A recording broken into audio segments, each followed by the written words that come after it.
Hello बच्चों, let's read the question. Correct order of increasing bond angles in the following given species. Option A, option B, option C and option D. So question में क्या बोला है कि हमें increasing bond angle का order बताना है. सो हम क्या करेंगे, सबसे पहले जो हमारे पास मॉलिक्यूल गिवन है इनका हाइब्रिडाइजेशन निकाल लेंगे. तो हाइब्रिडाइजेशन का रिलेशन क्या है? होता क्या है कि जो हमारा बॉन्ड एंगल की बात करें, sp हाइब्रिडाइज वाला होता है, इसका बॉन्ड एंगल sp2 से ज्यादा होता है और sp2 का बॉन्ड एंगल sp3 से ज्यादा होता है. sp होगा तो बॉन्ड एंगल हो जाएगा 180 डिग्री, sp2 में 120 डिग्री एंड sp3 में 109 डिग्री एंड 28 मिनट्स. ना हाइब्रिडाइजेशन अब कैसे निकालेंगे? हाइब्रिडाइजेशन निकालने के लिए हम क्या करते हैं, स्टेरिक नंबर पता करते हैं. स्टेरिक नंबर क्या होता है? Number of sigma bonds plus lone pair. इससे आपको स्टेरिक नंबर मिल जाएगा और स्टेरिक नंबर जैसे पता चलेगा तुरंत हाइब्रिडाइजेशन हमें पता चल जाएगा. फॉर एग्जांपल अगर स्टेरिक नंबर 2 आया तो हाइब्रिडाइजेशन हो जाएगा sp. स्टेरिक नंबर 3 आया तो हाइब्रिडाइजेशन हो जाएगा sp2. बेसिकली आपको स्टेरिक नंबर बताएगा कि कितने नंबर ऑफ ऑर्बिटल्स जो हो रहे हैं वो इन्वॉल्व हो रहे हैं. या आप कह सकते हो कितने नंबर ऑफ हमारे यहाँ पे हाइब्रिड ऑर्बिटल्स इन्वॉल्व हो रहे हैं. नाउ सबसे पहले हमारे पास मॉलिक्यूल्स में क्या है, ClO2 नेगेटिव. उसके बाद क्या है, Cl2O. एंड थर्ड हमारे पास क्या है, ClO2.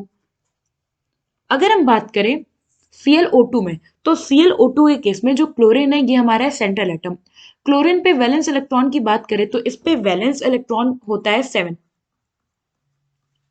7 में से इसने 7 में से ये क्या करता है, ये देखो एक नेगेटिव साइन है. नेगेटिव साइन क्या इंडिकेट कर रहा है कि एक जो ऑक्सीजन है उसको केवल एक बॉन्ड की रिक्वायरमेंट है.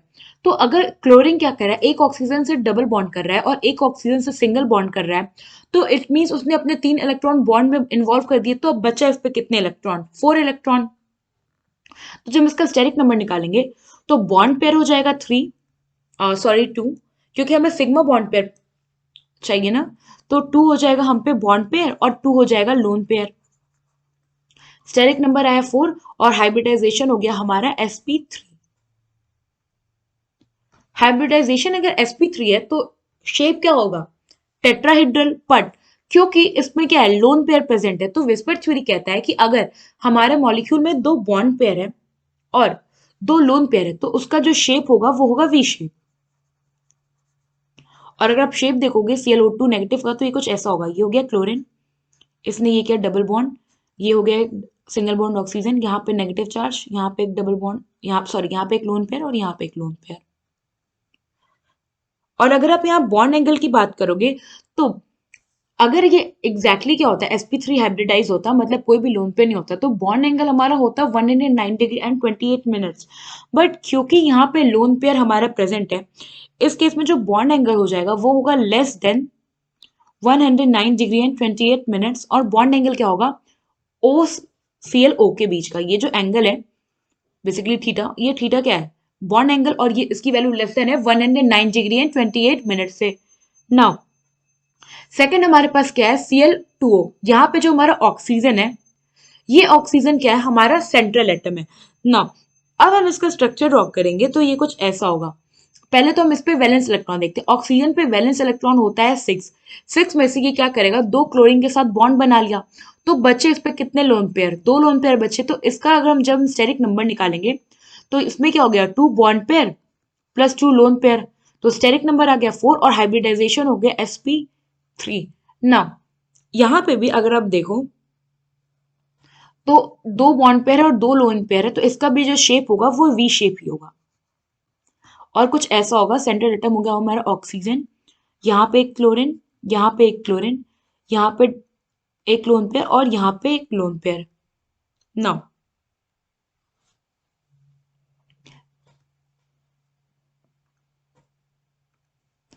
अब हम बात करें, यहाँ पे हमारा जो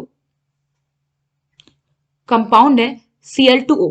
Cl2O के केस में क्या होता है, सॉरी Cl2O, यहाँ पे भी जो हमारा बॉन्ड एंगल होता है ना थीटा, ये लेस देन होगा 109 डिग्री एंड 28 मिनट्स है, क्योंकि ये क्या करता है, जो लोन पेयर है ना, ये रिपल्शन कर देता है। यहाँ पे भी लोन पेयर क्या करेगा, बॉन्ड पेयर को रिपल पड़ेगा, प्लस आपस में भी रिपल्शन होगा लोन पेयर के बीच में। इसलिए जो बॉन्ड एंगल होता है वो एग्जैक्ट एंगल से थोड़ा सा कम हो, एग्जैक्ट एंगल से कम हो जाता है। नाउ थर्ड हमारे पास है ClO2। ClO2 में क्लोरीन हमारा सेंट्रल एटम होता है। अब ClO2 में ये बॉन्ड कैसे बनाता है, क्लोरीन पे वैलेंस इलेक्ट्रॉन कितने होते हैं, वैलेंस इलेक्ट्रॉन होता है 7। 7 में क्या करता है ये हो गया हमारा क्लोरीन। इसने क्या किया, दोनों ऑक्सीजन के साथ एक एक बॉन्ड पेयर कर लेता है, और जब ये बॉन्ड पेयर कर लेता है उसके बाद ये कुछ ऐसा होता है। अगर हम इसका स्टेरिक नंबर निकाले तो इसने क्या किया, एक ऑक्सीजन को ये क्या करेगा, डबल बॉन्ड कर लेगा, और दूसरे के साथ भी ये दूसरे क्या करेगा, ये एक कोऑर्डिनेट बॉन्ड कर लेगा। तो जब ये कोऑर्डिनेट बॉन्ड करेगा तो इसमें कितने, दो बॉन्ड पेयर बना लिए, और दो बॉन्ड पे यानी कि 4 इलेक्ट्रॉन्स इन्वॉल्व हो गए। तो अब ये जो क्लोरीन है इस पे कितने वैलेंस इलेक्ट्रॉन होंगे, इस पे क्या होता है, वैलेंस इलेक्ट्रॉन आपका बचेगा फिर 3 इलेक्ट्रॉन आ रहे हैं। तो इस केस में क्या होता है कि क्लोरीन जो होता है ये जब ऑक्सीजन के साथ डबल बॉन्ड करता है तो इस पे एक पॉजिटिव चार्ज क्रिएट हो जाता है, सो दैट कि ये जो क्लोरीन अपना वो बैलेंस वो स्टेबल हो सके। नाउ ये जब तो इस पे अब कितना लोन पेयर बचेगा, इस पे दो लोन पेयर बचेगा। Now just a minute please. Chlorine पे है हम पे 7 वैलेंस इलेक्ट्रॉन। 7 वैलेंस इलेक्ट्रॉन में क्या करेगा, ये दो 4 इलेक्ट्रॉन तो दे देगा अपने ऑक्सीजन को बॉन्ड फॉर्म करने के लिए। और फिर यहाँ पे अगर आप इलेक्ट्रॉन देखो, क्लोरीन हो गया, इसने दो बॉन्ड दे दिए, तो कितना पेयर, कितना बचा, पेयर बचा एक। तो स्टेरिक नंबर इस केस में क्या हो जाएगा, 2 bond pair plus 1 lone pair. ना 1 लोन पेयर है तो इसका स्टेरिक नंबर हो जाएगा 3, और हाइब्रिडाइजेशन हो जाएगा sp2। हाइब्रिडाइजेशन हो गया sp2। तो अब जब इसका शेप आप देखोगे तो इसका शेप आपको बेंड शेप लगेगा।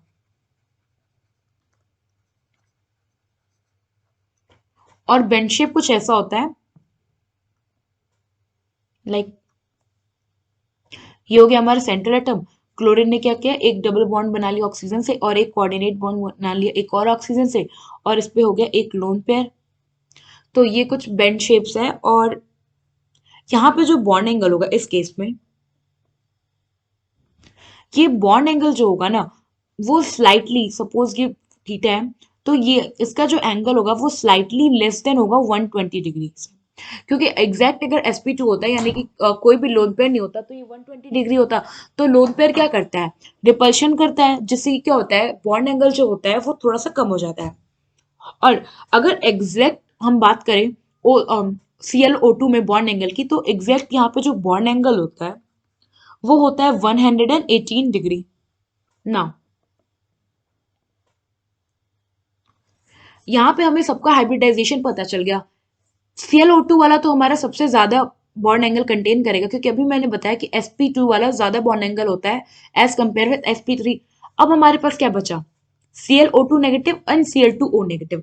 इनमें इनमें क्या होता है, जो बॉन्ड एंगल है अब ये डिपेंड करेगा सेकंड पॉइंट पे। सेकंड पॉइंट क्या कहता है कि इफ hybridization is same,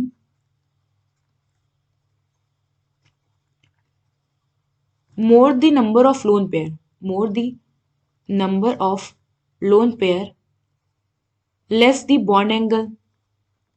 यानी कि अगर लोन पेयर जितना ज्यादा है बॉन्ड एंगल उतना ही कम होगा। नाउ ClO2 नेगेटिव और Cl2 नेगेटिव में, इन दोनों केस में अगर आप देखो तो हमारा बॉन्ड लोन पेयर कितना है, दोनों में दो दो लोन पेयर है। इट मीन्स कि जो सेकंड पॉइंट है ये भी हमें हेल्प नहीं करेगा ये बताने में कि हमारा कौन सा ज्यादा बॉन्ड एंगल वाला है। तो अब हम देखते हैं थर्ड पॉइंट। थर्ड पॉइंट क्या कहता है कि if both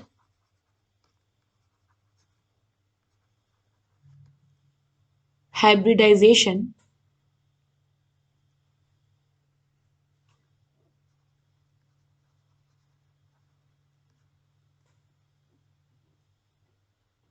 if both hybridization is if both hybridization and number of lone pair on central atom is same, then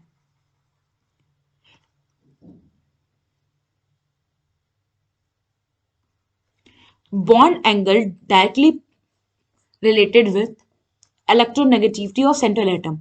सो इसका मतलब क्या है कि सेंट्रल एटम पे सेंट्रल एटम का सेंट्रल एटम जितना ज्यादा इलेक्ट्रोनेगेटिव है, बॉन्ड एंगल भी उसका उतना ज्यादा होगा। तो यहाँ पे अगर आप देखो Cl O2 नेगेटिव और Cl2O नेगेटिव में Cl हमारा क्लोरीन और ऑक्सीजन इलेक्ट्रोनेगेटिव एलिमेंट्स है। सो इलेक्ट्रोनेगेटिविटी देखे तो क्लोरीन मोर इलेक्ट्रोनेगेटिव है देन ऑक्सीजन। इट मीन्स कि हमारा जो बॉन्ड एंगल होगा इन दोनों में कंपेयर करें तो Cl O2 नेगेटिव वाला ज्यादा बॉन्ड एंगल होगा एज कंपेयर विद Cl2O। सो हमारा जो फाइनल करेक्ट ऑर्डर आएगा इन तीनों एलिमेंट्स का मिला के वो क्या होगा कि सबसे ज्यादा जो हमारा बॉन्ड एंगल होगा वो होगा Cl O2 का, उसके बाद आएगा Cl O2 नेगेटिव का, और उसके बाद आएगा Cl2O का। अब हम देखते हैं ऐसा ऑर्डर हमारा किस में गिवन है। तो फर्स्ट में ऑर्डर गिवन है Cl O2 देन Cl2O, तो ये हमारा इनकरेक्ट है। सेकंड में है Cl2O negative then Cl O2, तो ये भी हमारा इनकरेक्ट है क्योंकि हमारा Cl O2 जो है वो सबसे ज्यादा है। थर्ड में अगर आप देखें तो Cl O2 नेगेटिव सबसे ज्यादा दे रहा है, तो ये भी इनकरेक्ट। फोर्थ में क्या है Cl2O सबसे ज्यादा है, देन Cl O2 नेगेटिव है, देन Cl2O है। सो ये एग्जैक्टली वही ऑर्डर है जो हमारा कंक्लूजन आया है। सो यहाँ पे ऑप्शन डी जो होगा हमारा वो करेक्ट ऑप्शन होगा। आई होप आपको एक क्वेश्चन समझ में आया होगा। Thank you.